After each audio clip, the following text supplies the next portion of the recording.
Curious Incident of the Dog in the Nighttime by Mark Haddon. Chapter 167. After Father had given me a bath and cleaned the sick off me and dried me off with a towel, he took me to my bedroom and put some clean clothes on. Then he said, "Have you had anything to eat yet this evening?" But I didn't say anything. Then he said, "Can I get you anything to eat, Christopher?" But I still didn't say anything. So he said, "Okay, look, I'm going to go and put your clothes and the bed sheets into the washing machine and then I'll come back, okay?" I sat on the bed and looked at my knees. So Father went out of the room and picked up my clothes from the bathroom floor and put them on the landing. He went and got the sheets from his bed and brought them out into the landing together with my shirt and my jumper. Then he picked them all up and took them downstairs. Then I heard him start the washing machine and I heard the boiler starting up and the water in the water pipes going into the washing machine. That was all I could hear for a long time. I doubled twos in my head because it made me feel calmer. I got to 3 million. I got to a very high number, which is 2 to the 25th power, which is not very much because I've got to 2 to the 45th before. My brain wasn't working very well. Then Father came back into the room again and said, "How are you feeling? Can I get you anything?" I didn't say anything. I carried on looking at my knees. And Father didn't say anything either. He just sat down on the bed next to me and put his elbows on his knees and looked down at the carpet between his legs where there was a little red piece of Lego with 8 novels on. Then I had heard Toby waking up because he is nocturnal, and I heard him rustling in his cage. Father was silent for a really long time. And he said, "Look, maybe I shouldn't say this, but I want you to know that you can trust me, and okay, maybe I don't tell the truth all the time. God knows I try, Christopher. God knows I do, but life is difficult, you know? Bloody hard telling the truth all the time. Sometimes it's impossible. I want you to know that I'm trying. I really am. Perhaps this is not a very good time to say this, and I know you're not going to like it, but you have to know that I'm going to tell you the truth from now on about everything, because if you don't tell the truth now, then later on it hurts even more." So Father rubbed his face with his hands and pulled his chin down with his fingers and stared at the wall. I could see him out of the corner of my eye. And he said, "I killed Wellington, Christopher." I wondered if this was a joke, because I don't understand jokes, and when people tell jokes, they don't mean what they say. But then Father said, "Please, Christopher, just let me explain." Then he sucked in some air and he said, "When your mom left, Eileen, Mrs. Shears, she was very good to us, very good to me. She helped me through a very difficult time, and I'm not sure I would have made it without her. Well, you know how she was around here most days, helping out with the cooking and the cleaning, popping over to see if we were okay, if we needed anything. I thought, well, shit, Christopher, I'm trying to keep this simple. I thought she might carry on coming over. I thought, and maybe I was being stupid, I thought she might eventually want to move in here, or that we might move into her house.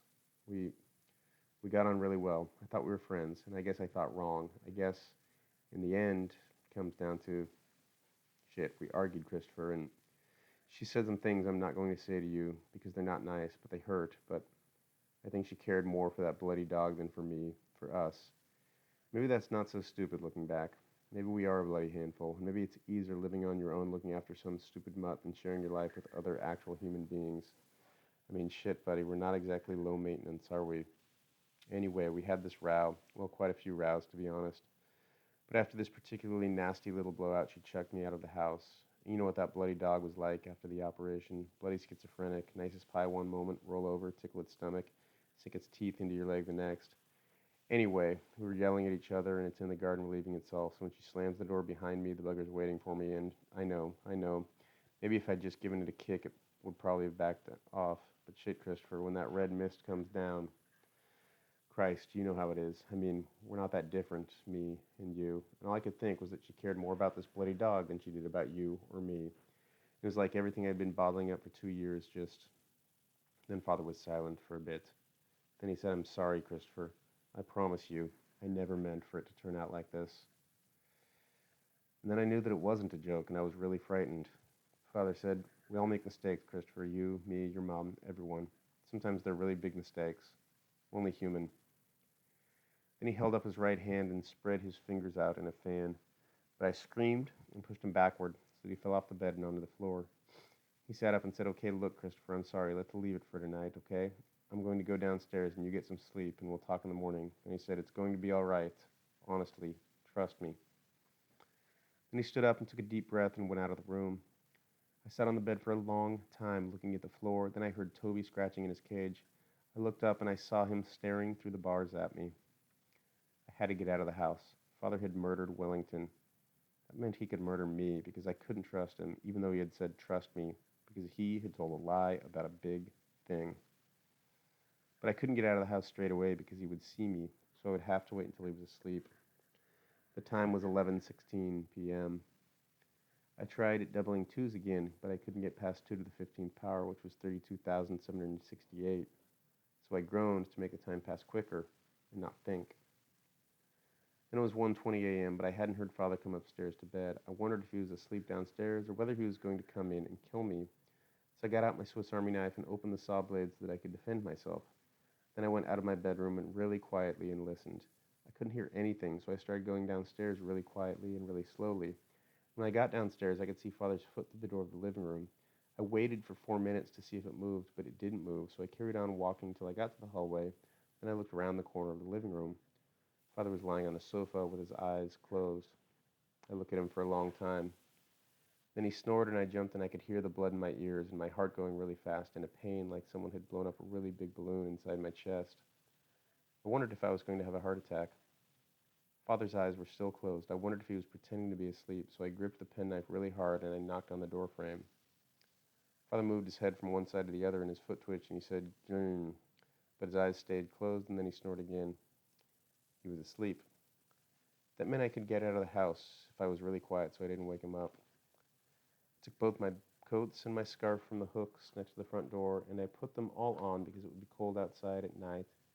Then I went upstairs again really quietly, but it was difficult because my legs were shaking. I went into my room and I picked up Toby's cage. He was making scratching noises, so I took off one of the coats and put it over the cage to make the noise quieter. Then I carried him downstairs again. Father was still asleep. I went into the kitchen and I picked up my special food box. I unlocked the back door and stepped outside. Then I held the handle of the door down as I shut it again so that the click wasn't too loud. Then I walked down to the bottom of the garden. The bottom of the garden is a shed. It has the lawnmower and the hedge cutter in it and lots of gardening equipment that Mother used to use, like pots and bags of compost and bamboo canes and string and spades.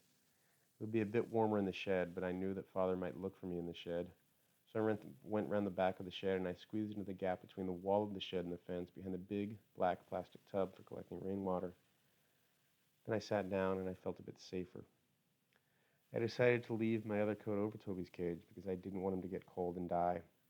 I opened up my special food box. Inside was the Milky Bar and 2 licorice laces and 3 clementines and a pink wafer biscuit in my red food coloring.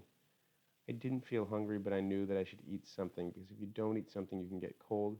So I ate 2 clementines in the Milky Bar. Then I wondered what I would do next.